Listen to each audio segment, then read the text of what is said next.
메리 크리스마스! 메리 크리스마스! 예수님의 탄생을 축하드립니다. 아멘. 2020년 관악 7부 성탄 예배 말씀의 제목은 구주에 누인 아기는 나의 구세주 그리스도 주님입니다.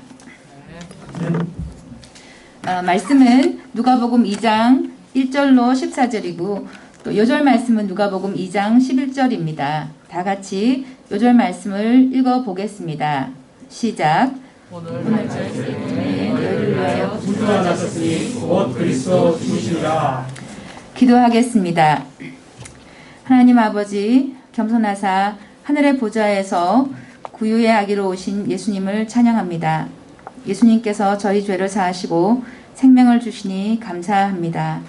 오늘 말씀을 통해 하나님의 아들이시면서도 호적상 요셉의 아들로 오신 그리스도 예수님께서 우리를 위해 오신 기쁨을 나누고자 합니다. 말씀을 듣는 모든 형제 자매님들이 이 성탄의 은혜가 충만하고 기쁨이 충만하기를 기도합니다. 예수님 이름으로 기도하였습니다. 아멘. 한 발만 뒤에서 할까요? 이게 얼굴빛이 어두워서 좀 더 뒤로 가시면 얼굴이 환해집니다. 얼굴이 약간 환해지셨죠? 요 빛 때문에 그래요. 됐습니다. 제1장 베들레헴에서 요셉의 첫 아들로 나신 예수님. 예수님은 로마 제국 가이사 아구스토의 통치 시기에 베들레헴에서 태어났습니다. 유대는 수리아 관할령에 복속되어 수리아 총독이 다스리고 있었고 로마 제국은 가이사 아구스토가 통치하였습니다. 가이사 아구스토는 BC 27년에서 AD 14년까지 41년간 로마 제국을 다스리며 평화와 번영의 시대를 이루었는데 원로원은 지혜롭고 현명한 통치자인 그에게 존엄자라는 뜻의 아구스토 칭호를 부여하였습니다. 거대한 로마 제국을 효율적으로 지배하기 위해 아구스토는 호적을 명령하였습니다. 로마법은 자신의 거주지에서 호적 등록을 하도록 하였으나 유대인들은 각 족속의 본적지인 고향에 가서 등록하는 유대의 전통을 고수하였습니다. 모든 유대 남자들은 생업을 멈추고 호적을 하기 위해 고향으로 가야 했습니다. 다 같이 14절과 5절을 읽어보겠습니다. 시작. 4절과 5절을 읽어보겠습니다. 시작. 요셉은 다윗의 집 족속이므로 갈릴리 나사렛에서 유대를 향하여 베들레헴이라는 다윗의 동네로 그의 약혼한 마리아와 그의 고주가로 올라가니 마리아가 이미 잉태하였더라. 요셉은 갈릴리 나사렛에서 목수로 일하는 다윗의 후손입니다. 그는 마리아와 정혼하였고 두 사람이 동거하기 전에 마리아는 성령으로 아기를 잉태하였습니다. 마리아는 요셉에게 자신의 아기가 성령으로 잉태되었는데 가브리엘 천사와 친족 엘리사벳이 그 증인이라고 하였습니다. 요셉은 의로운 사람이었지만 마리아의 말을 받아들이기가 어려웠으며 마리아의 관계를 조용히 끊고자 하였습니다. 그날 밤 주의 사자는 요셉의 꿈에 찾아와 마리아가 잉태한 아기에 대해 친히 일러주었습니다. 다윗의 자손 요셉아, 내 아내 마리아 데려오기를 무서워하지 말라. 그에게 잉태된 자는 성령으로 된 것이라. 아들을 낳으리니 이름을 예수라 하라. 이는 그가 자기 백성을 그들의 죄에서 구원할 자이심이라 하였습니다. 자기 백성을 죄에서 구원하시는 구원자이신 예수님은 성령으로 처녀의 몸에 잉태되었습니다. 죄 없으시며 완전한 인간으로 잉태되신 성자 하나님이십니다. 예수님은 자기 백성을 하나님과 단절된 죄에서 구원하시고 하나님의 나라에까지 인도하시는 구원자로 오셨습니다. 요셉은 이 신비하고 거룩한 아기의 법적인 보호자로서 부르심에 순종하여 일어나 마리아를 데려왔고 출산하기까지 동침하지 않았습니다. 요셉이 호적을 하러 갈 때 만삭인 아내와 함께 나사렛 동네에서 다윗의 고향인 베들레헴까지 144km의 여행을 하였습니다. 이는 메시아가 베들레헴에서 나실 것이라 하신 구약의 말씀을 이루기 위함입니다. 베들레헴 에브라다야, 너는 유대 고을 중에 작을지라도 이스라엘을 다스리는 자가 내게서 내게로 나올 것이라. 그의 근본은 상고의 영혼에 있느니라. 다 같이 6절과 7절 말씀을 읽어보겠습니다. 시작. 거기 있을 때 선한 날을 쳐서 두 아들을 낳아 강보를 쳐서 우리를 들였으니 이는 여호와의 곳이 없음이라. 베들레헴에서 요셉은 마리아의 해산을 위하여 숙소를 구하고 싶었지만 여관에는 빈 방이 없었습니다. 가난하고 보잘것없는 부부를 위하여 한 집 주인이 내어준 마국간에서 마리아는 첫 아들을 해산할 수 있었습니다. 요셉은 아기를 강보에 싸서 구유에 뉘었습니다. 숙련된 목수인 그는 마침 곁에 있던 빈 구유가 이 아기를 뉘기에 적당한 침대 같다고 생각하였던 것입니다. 요셉은 호적할 때 자신의 첫 아들의 이름을 예수로 등록하였습니다. 이는 성령으로 잉태되신 예수님을 자신의 첫 아들로 입양하는 것이며 이 아기를 양육하고 보호하는 직분을 잘 감당한 것입니다. 오늘날에도 요셉과 같이 예수님을 영접하는 가정과 개인은 참으로 복됩니다. 저도 이 예수님을 영접하여 복을 받았습니다. 저는 무엇을 위해 사는지, 육신의 쾌락, 야망, 욕심이 불러오는 인생의 파국을 어떻게 피할 수 있는지 생각하였고 참된 사랑으로 사람들을 대하는 밝고 능력 있는 사람이 되기를 원했습니다. 대학에서 정치 집회가 끊임없이 열리는 심각한 시대 상황에서 제가 가진 이런 고민은 보잘것없어 보였습니다. 술에 취하고 진실되지 않은 말을 하는 제 자신을 볼 때 스스로 부끄러웠습니다. 요가 명상 수행을 해보아도 답은 보이지 않고 불규칙한 생활로 위험과 학사 경고를 면한 낮은 성적이라는 더 많은 현실적인 문제에 봉착하게 되었습니다. 저는 자신의 무능함을 인정하지 않을 수 없었습니다. 본과 학업에 몰두하는 부지런한 생활은 이런 고민을 잊게 하고 배우는 기쁨을 주었지만 지식이 주는 위안은 잠시고 밀려드는 인생의 슬픔을 이길 수는 없었습니다.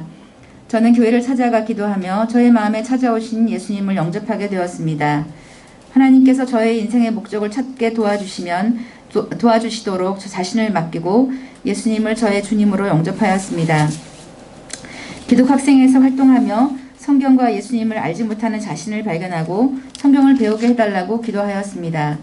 친구를 통해 조이김 선교사님을 만나서 UF 성경 공부가 시작되었습니다. 요한복음 5장 6절 예수께서는 내가 낫고자 하느냐 물으셨습니다. 저는 용기를 내어 저의 죄를 주님께 고백하였습니다. 로마서 6장 13절 또한 너희 지체를 불의의 무기로 죄에게 내주지 말고 오직 너희 자신을 죽은 자 가운데서 산 자같이 하나님께 드리며 너희 지체를 의의 무기로 하나님께 드리라고 말씀하여 주셨습니다. 그래서 저는 예수님의 제자로 살기로 하였습니다. 학업과 제자 훈련을 함께 받고자 결심한 첫 학기 교회 반주자를 섬기며 성적이 평균 평점 이하로 떨어져서 장학금을 받지 못하게 되었습니다.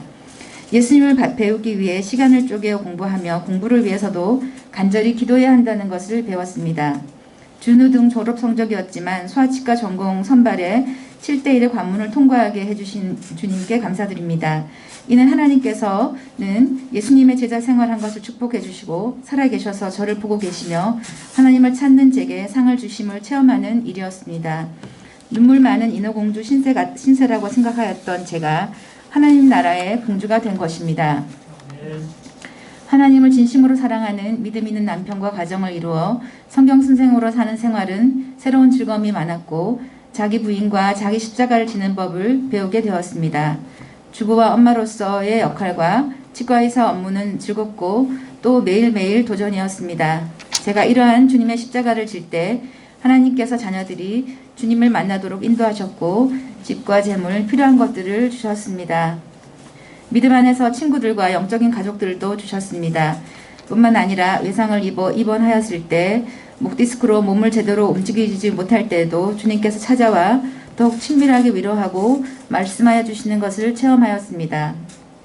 좁고 누추한 저의 마음을 변화시켜 주시고 자기 연민으로 얼룩진 데에서 천지의 주제이신 하나님과 거룩한 하나님의 말씀을 순종하는 새로운 마음을 주셨습니다. 이 코로나 시대에도 주님을 믿고 영접하는 모든 자에게 요셉에게 임한 또 저에게 임한 동일한 축복이 여러분 모두에게 임하는 것을 믿고 감사드립니다. 제2장 구유에 누인 아기는 하나님의 아들 그리스도 주. 다 같이 8절과 9절을 읽어보시겠습니다. 시작.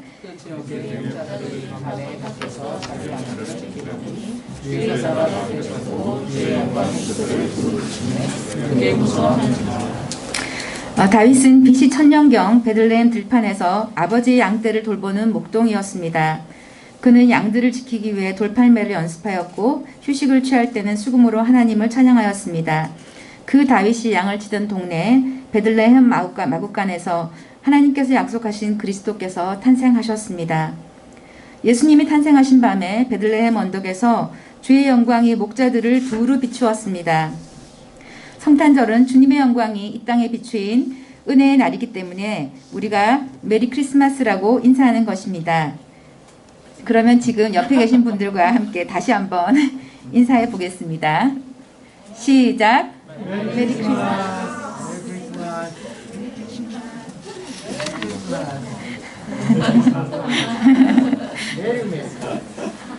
다 같이 10절을 읽어보겠습니다. 시작. 천사를 무서워하지 말라. 보라 내가 온 백성에게 이칠 큰 기쁨의 좋은 소식을 너희에게 전하노라. 천사는 그리스도 탄생의 큰 기쁨의 좋은 소식을 양을 치던 목자들에게 제일 먼저 전하였습니다. 이 목자들은 가난하지만 성실하고 순박한 사람들이었습니다. 성탄의 복된 소식을 목자들에게 먼저 전한 천사는 이 소식이 이들로부터 시작되어 온 세상에 미치게 될 것을 잘 알고 있었습니다. 이 기쁜 소식은 들판의 목자에서부터 왕궁의 황제까지 전파되고 오늘 우리들과 앞으로 땅끝까지 전파될 복된 소식입니다. 그러면 이 기쁜 소식의 내용은 무엇입니까? 다 같이 요절인 11절을 읽어보겠습니다. 시작. 오늘 다윗의 동네에 너희를 위하여 구주가 나셨으니 곧 그리스도 주시니라. 그리스도는 히브리어 메시아와 같은 단어로 하나님의 기름 부음을 받은 온 세상의 구원자를 말합니다. 예수님은 하나님께서 우리 죄인을 위하여 구별하셔서 이 땅에 보내신 다윗의 자손 그리스도 메시아입니다. 이분은 본래 하나님으로 하나님과 같이 함께 계신 성자 하나님이시며 땅으로 내려오사 인간의 몸을 입으셨습니다. 인간은 왜 구세주가 필요합니까? 인간은 누구나 범죄하였고 영원한 죽음의 심판에 처하여졌기 때문입니다. 죄와 죽음이 자연현상이 아니라 하나님을 떠난 인간의 실존이며 하나님을 반역한 인간이 마주해야 하는 결과라고 성경은 말합니다. 메시아 예수님은 온 세상 죄를 속죄하기 위해 십자가에 못 박히셨습니다. 주님은 우리 죄를 사하기 위해 죽으셨고 우리를 영생으로 인도하시기 위해 부활하셨습니다. 우리의 영원하시고 유일무이한 구세주 예수님을 찬양합니다. 누구든지 이 예수님을 믿으면 죄와 죽음에서 구원을 얻고 영생을 누리는 하나님의 자녀, 그의 백성이 됩니다. 그러므로 예수님의 탄생은 온 세상 모든 사람들에게 큰 기쁨을 주는 좋은 소식입니다. 다 함께 12절 말씀을 읽어보겠습니다. 시작. 너희가 가서 구했어요. 그 위에 있는 아기를 보니 이것이 너희에게 표적이라. 그런데 왜 인류의 구주께서 힘과 권세와 영광을 가지고 오지 않고 구유에 누워있는 연약한 아기로 오셨을까요? 이는 우리의 연약함과 슬픔을 깊이 이해하고 경험하시기 위해서입니다. 우리의 친구가 되시기 위해서 친히 가난과 연약함과 슬픔의 자리에 오셨습니다. 예수님께서 낮고 비천한 자리에 처해 있는 우리의 아픔을 이해하시고 우리의 친구가 되기 위해 스스로 낮아지셨습니다. 그래서 어떤 죄인이라도 위협을 받지 아니하고 용기를 내어 주님의 얼굴을 바라볼 수 있습니다. 마구간 짐승들도 양치는 목자들도 이 아기께 가까이 갈 수 있습니다. 이 표적은 구세주의 성품을 잘 말해주고 있습니다. 예수님은 그 본체가 인간 이성으로 이해할 수 없고 마음으로 상상할 수 없는 영광과 존귀와 찬양을 받으실 창조주이십니다. 그런데 이런 분께서 인간의 형상, 곧 종의 형상을 입음으로 창조주의 영광을 버리셨습니다. 빌립보서 2장 6, 7절에서 예수님께서는 하나님과 동등성을 주장하지 아니하시고 자기를 비우셨다고 하였으며 NIV 성경에는 He made himself nothing라고 하였습니다. 구세주께서 인간의 승리 역사를 새롭게 쓰시기 위하여서 오셨으며 이 구세주야말로 믿음의 주요 우리를 온전하게 하실 수 있는 분이십니다. 우리는 인생을 살면서 잘하는 것이 무엇인지 또 내가 좋아하는 것이 무엇인지 하나씩 알아가는 기쁨이 있습니다. 높은 꿈을 가지기도 하고 또 실패할까 봐 두려워하기도 합니다. 또 친구들과 멋있게 선의 경쟁을 하면서도 마음을 온전히 터놓고 위로받을 수 있는 진정한 친구를 가지고 싶습니다. 그러나 부패한 욕심을 통제하지 못해 쩔쩔매며 다른 사람에 대해 자애로운 태도를 가지기보다 나를 자랑하며 다른 사람을 무시하는 태도를 하는 나의 모든 내적인 문제를 인식하게 됩니다. 불완전한 인간관계와 가족관계로 인하여 우울증에 빠지기도 하고 이로 인해 화가 난 마음으로 동영상을 보며 분노의 댓글을 달기도 합니다. 예수님의 낮아지심과 겸손은 이렇게 하나님과 단절된 인간의 근본 문제, 죄와 죽음의 문제를 해결해 주시고자 하심입니다. 구원받은 우리들에게는 어떻게 행동하고 생각해야 되는지 친히 보여주시고 모든 상황에서 하나님께 순종하여 어떻게 기쁘게 할 수 있는지를 보여주십니다. 우리가 자신을 부인하고 십자가의 진리에 순종할 때 하나님은 우리에게 의를 행할 수 있는 능력을 예수님을 통해 덧입혀 주십니다. 구유에 누인 아기는 우리에게 이와 같은 의롭게 사는 소망을 주시고 예수 그리스도의 마음이 승리하는 마음이라는 것을 보여주고 계십니다. 이 때문에 양치던 목자들로부터 왕궁의 황제에 이르기까지 모든 인간이 구유의 아기께 경배해야 하는 이유입니다. 예수님은 자신을 경배하는 자들을 통해 하나님이 기뻐하시는 교회를 완성하고자 하는 뜻을 가지고 계십니다. 죄에서 자유하는 자가 진정 강한 자입니다.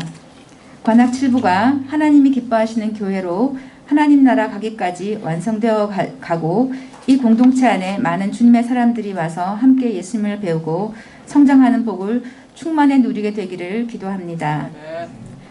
하늘의 천군들이 천사와 함께 하나님을 찬송하였습니다.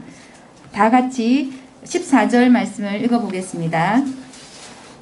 시작. 지극히 높은 곳에서는 하나님께 영광하며 땅에서는 하나님이 기뻐하시는 사람들 중에 평화로다. 2020년 연말에 코로나로 인한 많은 시련과 또 우리 각자가 가진 인생의 크고 작은 어려움 가운데서도 이 아기 예수님으로 인해 하나님의 영광을 우리 모두 볼 수 있기를 기도합니다. 또 2021년 새해에는 주님과 더 친밀히 동행하고 그의 말씀에 순종하는 역사가 저희들 안에 풍성하기를 기도합니다. 구유에 오신 예수님을 기뻐하는 여러분들의 신년 가운데 하나님의 은혜가 충만하기를 기도합니다. 그럼 다 함께 주님께 청탄 인사를 드리면서 메시지를 마치도록 하겠습니다. 시작. 메리 크리스마스.